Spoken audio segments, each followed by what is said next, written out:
Pada zaman dahulu, ada sebuah wilayah yang dipimpin oleh seorang raja yang sangat kejam. Raja itu memiliki kekuasaan mutlak, luas, dan tak terbatas.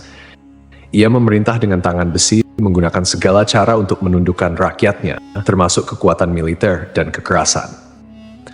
Raja itu tidak segan-segan menjatuhkan hukuman berat, seperti penyiksaan dan eksekusi mati, demi menakut-nakuti rakyatnya agar tetap patuh dan tidak berani memberontak. Raja ini tidak hanya menguasai tanah dan pemerintahan, tetapi juga mengklaim dirinya sebagai Tuhan. Siapapun yang tidak mengakui klaim tersebut akan disiksa atau bahkan dibunuh. Pada masa sekarang, di era modern ini, kita mungkin menganggap cerita ini sebagai mitos atau legenda belaka. Tetapi sebenarnya kisah ini benar-benar terjadi. Itu adalah kisah tentang Raja Namrud, yang hidup sekitar 2275 sebelum Masehi sampai 1943 sebelum Masehi di wilayah Babilonia, sebuah kerajaan yang berdiri di tengah padang pasir Mesopotamia yang kini menjadi bagian dari Irak. Di tengah kerajaan Babilonia yang sedang tumbuh pesat, berdirilah Menara Babel, sebuah menara yang menjulang tinggi dan menjadi simbol kekuasaan dan kebesaran Namrud. Menara tersebut dibangun dengan tujuan untuk mencapai langit dan mengklaim kekuasaan setinggi kekuasaan Tuhan. Kisah ini akan membawa kita pada perjalanan yang menegangkan, dari puncak kejayaan Namrud hingga kejatuhannya yang tragis. Sebelum saya melanjutkan kisahnya, mohon tonton video ini sampai selesai, agar tidak ada kesalahpahaman dalam memahami isi cerita, serta bantu channel ini semakin berkembang dengan cara subscribe, like, serta berikan komentar positif. Jangan lupa tuliskan hajat dan doa Anda di kolom komentar agar kita dapat mengaminkan bersama-sama. Semoga Allah segera mengabulkan semua doa dan hajat kita. Amin ya rabbal alamin. Jarang orang yang tahu bahwa Namrud sebenarnya adalah keturunan dari Nabi Nuh alaihissalam. Ia merupakan putra dari Kanaan, cucu dari Kus, cicit dari Ham, dan keturunan langsung dari Nabi Nuh. Namun sejak lahir, Namrud tidak memiliki hak untuk menjadi raja atau penguasa. Ia dikenal sebagai sosok yang licik, manipulatif, dan penuh tipu daya. Meski demikian, ia memiliki ambisi besar dan bekerja keras untuk mencapai tujuannya. Dengan licik dan tipu daya, Namrud berhasil merebut kekuasaan di Babilonia. Ia menguasai wilayah yang luas dan menjadi salah satu penguasa terkuat pada masanya. Penduduk Babilonia yang sebagian besar bekerja sebagai petani, pedagang, dan pengrajin hidup dalam ketakutan di bawah pemerintahannya. Sementara itu, banyak yang dipaksa menjadi budak, hidup dalam penderitaan tanpa akhir, karena hasil kerja keras mereka dirampas oleh penguasa yang tidak memiliki belas kasihan. Namrud dikenal sebagai raja yang sombong dan zalim. Ia adalah salah satu dari beberapa raja yang pernah mengklaim dirinya sebagai penguasa atas seluruh bumi. Bahkan, ia adalah orang pertama yang secara terang-terangan menyatakan dirinya sebagai Tuhan dan memakai mahkota di kepalanya sebagai simbol kekuasaan ilahinya. Lebih jauh, Namrud juga dikenal mempelajari ilmu sihir yang dilaknat oleh Allah, dan ia adalah salah satu pelopor penyebaran ilmu hitam di kalangan umat manusia. Menara Babel yang dibangun Namrud menjadi salah satu karya arsitektur terbesar pada masanya. Menara ini dikenal sebagai salah satu dari 7 keajaiban dunia kuno. Dengan tinggi yang diperkirakan mencapai 91 meter, menara ini dibangun dari batu bata yang dipanggang dan disatukan dengan aspal dan memiliki tangga spiral yang mengelilingi eksteriornya. Dari puncak menara, orang dapat melihat pemandangan luas dari kota Babilonia dan sekitarnya. Namun, Menara Babel bukan hanya simbol kekuasaan Namrud, melainkan juga simbol kesombongan dan penentangannya terhadap Allah. Menara Babel dihiasi dengan berbagai macam ornamen dan relief yang menggambarkan kejayaan Namrud serta dewa-dewa yang disembahnya. Bangunan ini dianggap sebagai karya arsitektur yang sangat fantastis pada masanya, dibangun oleh ribuan pekerja termasuk budak dan para tukang yang terampil. Beberapa sumber kuno menyebutkan bahwa pembangunan menara tersebut melibatkan puluhan ribu orang dan berlangsung selama beberapa dekade. Proyek ini memakan waktu sekitar 20 hingga 30 tahun dengan berbagai tahap rekonstruksi. Tujuan utama pembangunan Menara Babel adalah untuk menunjukkan kekuasaan, kemegahan, serta ambisi Namrud yang ingin mencapai langit dan menyamai Tuhan. Menara ini bukan sekadar simbol kekuasaan, tetapi juga menjadi pusat kekuatan kerajaan Babilonia, yang merupakan salah satu peradaban terbesar dalam sejarah manusia. Babilonia yang terletak di Mesopotamia, kini wilayah Irak, terkenal sebagai pusat perdagangan, budaya, dan kekuasaan pada masa itu. Sebelum jadi raja, Namrud sudah hidup dalam kemewahan dan kesejahteraan. Mimpinya yang paling besar adalah menjadi penguasa mutlak atas seluruh muka bumi. Namrud, yang dikenal ambisius dan kejam, tak segan-segan membunuh siapa saja yang dianggap sebagai ancaman bagi kekuasaannya. Pada suatu hari, Namrud mendengar seorang pria berbicara tentang bagaimana kekuasaannya akan runtuh. Pria itu dikatakan berpakaian serba hitam dan menantang otoritas Namrud. Merasa diremehkan, Namrud memerintahkan pengawalnya untuk membunuh pria tersebut beserta para pembantu wanita yang mendengar perkataan pria itu. Perintah tersebut segera dilaksanakan. Namun saat Namrud memasuki kamarnya, ia sangat terkejut ketika melihat pria yang baru saja dibunuh sudah berada di dalam kamarnya. Namrud dengan marah bertanya, "Siapa kamu?" Pria itu kemudian menjawab, "Aku adalah penguasa cahaya." Ia kemudian memanipulasi Namrud dengan menawarkan kekuatan besar. Tetapi sebagai gantinya, Namrud harus bersujud kepada iblis. Namrud yang tergila-gila dengan kekuasaan, setuju untuk menjual jiwanya kepada setan demi mendapatkan pengaruh yang lebih besar. Iblis mengajarkan Namrud segala macam ilmu sihir dan cara untuk menjadi penguasa yang paling hebat. Setelah menguasai ilmu sihir, Namrud kemudian membunuh ayah kandungnya untuk merebut tahta. Dengan bantuan iblis, ia menjadi raja yang sangat kuat dan tak terkalahkan, serta seorang penyihir yang menguasai sihir tingkat tinggi. Namrud kemudian memperluas wilayah kekuasaannya, menaklukkan banyak negeri hingga ia menjadi penguasa 7 wilayah besar.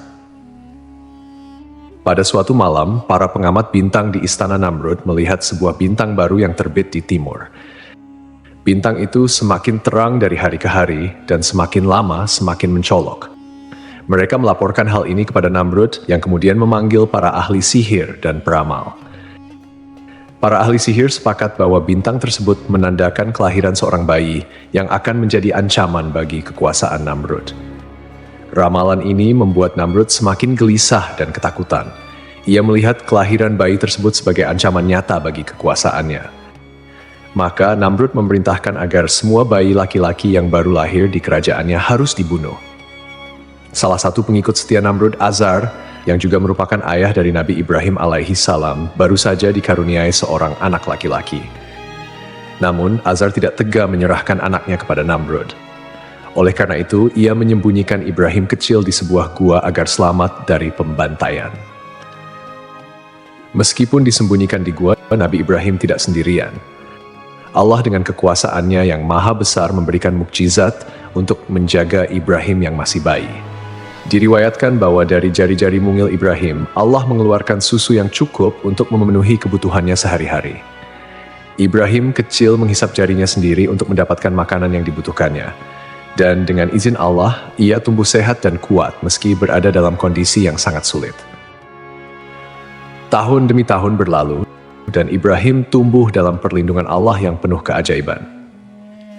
Setelah dewasa, Ibrahim diutus oleh Allah sebagai nabi untuk menyeru kaumnya agar meninggalkan penyembahan berhala dan hanya menyembah Allah.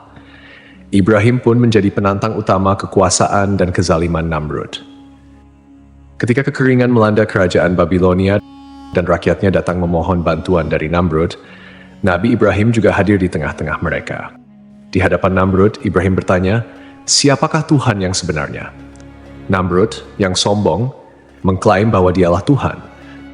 Namun Ibrahim dengan tegas mengatakan bahwa Tuhannya adalah Allah yang menghidupkan dan mematikan. Namrud menentang Ibrahim dengan mengatakan bahwa ia juga bisa menghidupkan dan mematikan dengan cara membebaskan seorang tawanan dan membunuh tawanan lainnya. Ibrahim kemudian menantangnya, "Jika kamu memang Tuhan, buatlah matahari terbit dari barat." Namrud terdiam, tidak mampu menjawab, dan akhirnya merasa terhina. Namrud suatu hari memanggil Nabi Ibrahim ke hadapannya. Ia ingin menunjukkan kekuasaannya dan menantang Ibrahim. Untuk membuktikan bahwa ia juga bisa menghidupkan dan mematikan, Namrud memerintahkan 2 orang pria dibawa ke hadapannya. Salah satu dari mereka dibunuh, sementara yang lain dibiarkan hidup. Lalu Namrud berkata kepada Ibrahim, "Lihatlah, aku juga bisa menghidupkan dan mematikan." Namun, Nabi Ibrahim alaihissalam dengan bijak menjawab, "Kalau begitu, hidupkanlah kembali orang yang telah kamu bunuh." Namrud terdiam, ia tidak bisa melakukan itu. Ibrahim kemudian melanjutkan tantangannya. "Tuhanku menerbitkan matahari dari timur. Jika engkau memang Tuhan, cobalah terbitkan matahari dari barat." Namrud tidak mampu menjawab tantangan ini dan menjadi sangat marah. Sebagai balasan, Namrud melarang Ibrahim mengambil makanan dari negerinya. Namun dengan izin Allah, Ibrahim meminta segenggam pasir dan membawanya pulang. Pasir itu, berkat mukjizat dari Allah Subhanahu wa Ta'ala, berubah menjadi makanan lezat yang cukup untuk keluarganya. Nabi Ibrahim mulai menjalankan misinya untuk mengajak umatnya menyembah Allah dan meninggalkan penyembahan terhadap Namrud serta berhala-berhala yang mereka puja. Namun, umat Namrud menolak dan terus menyembah berhala. Suatu hari, ketika orang-orang meninggalkan kuil, Ibrahim menghancurkan semua berhala kecil dan menyisakan satu berhala yang paling besar. Ketika penduduk kembali dan melihat berhala-berhala mereka hancur, mereka membawa Ibrahim kepada Namrud untuk diadili. Namrud dengan penuh dendam memerintahkan Ibrahim dibakar hidup-hidup.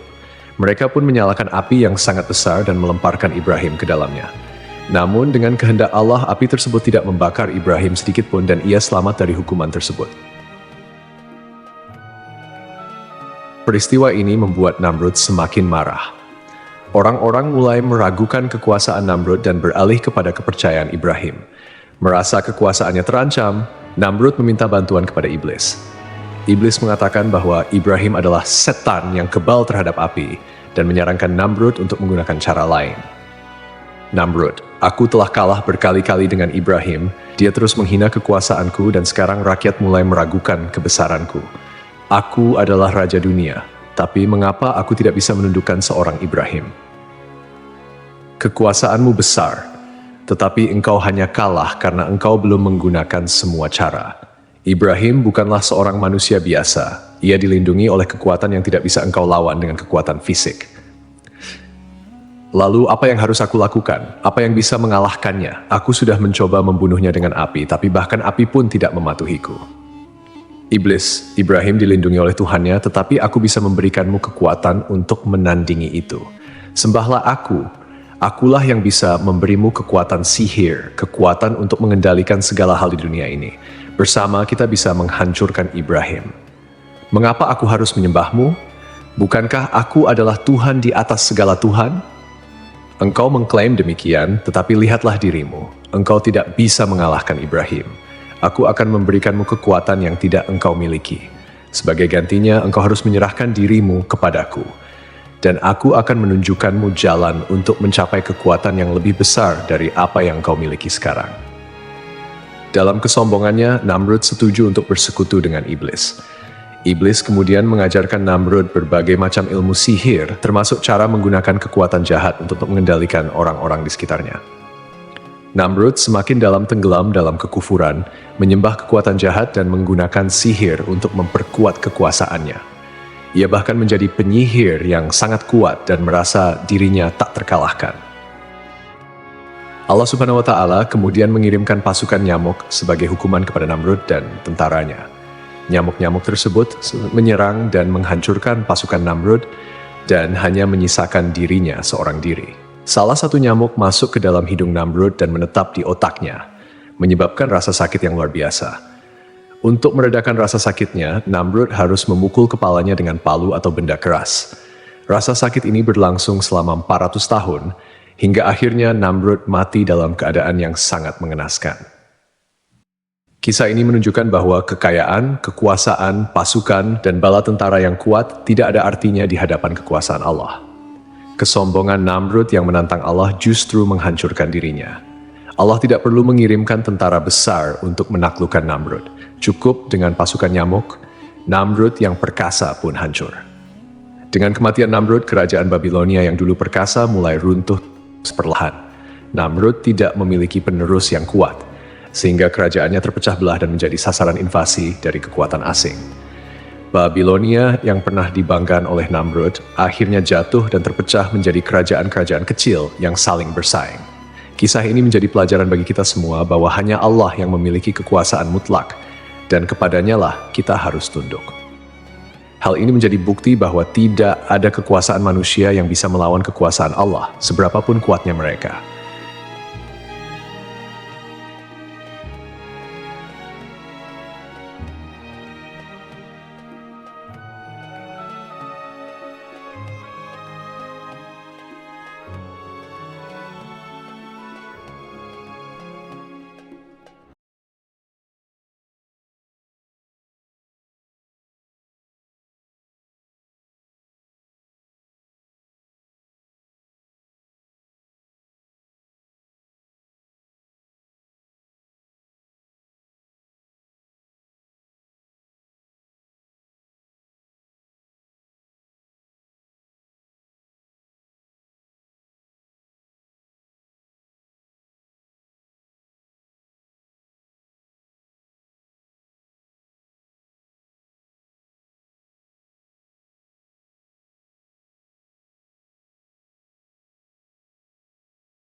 Allah akhirnya menghukum Namrud dengan cara yang sangat hina.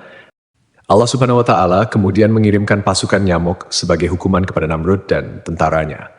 Nyamuk-nyamuk tersebut menyerang dan menghancurkan pasukan Namrud dan hanya menyisakan dirinya seorang diri. Salah satu nyamuk masuk ke dalam hidung Namrud dan menetap di otaknya, menyebabkan rasa sakit yang luar biasa. Untuk meredakan rasa sakitnya, Namrud harus memukul kepalanya dengan palu atau benda keras. Rasa sakit ini berlangsung selama 400 tahun, hingga akhirnya Namrud mati dalam keadaan yang sangat mengenaskan. Kisah ini menunjukkan bahwa kekayaan, kekuasaan, pasukan, dan bala tentara yang kuat tidak ada artinya di hadapan kekuasaan Allah. Kesombongan Namrud yang menantang Allah justru menghancurkan dirinya. Allah tidak perlu mengirimkan tentara besar untuk menaklukkan Namrud. Cukup dengan pasukan nyamuk, Namrud yang perkasa pun hancur. Dengan kematian Namrud, kerajaan Babilonia yang dulu perkasa mulai runtuh perlahan. Namrud tidak memiliki penerus yang kuat, sehingga kerajaannya terpecah belah dan menjadi sasaran invasi dari kekuatan asing. Babilonia yang pernah dibanggakan oleh Namrud akhirnya jatuh dan terpecah menjadi kerajaan-kerajaan kecil yang saling bersaing.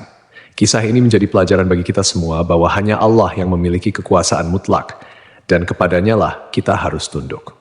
Hal ini menjadi bukti bahwa tidak ada kekuasaan manusia yang bisa melawan kekuasaan Allah, seberapapun kuatnya mereka.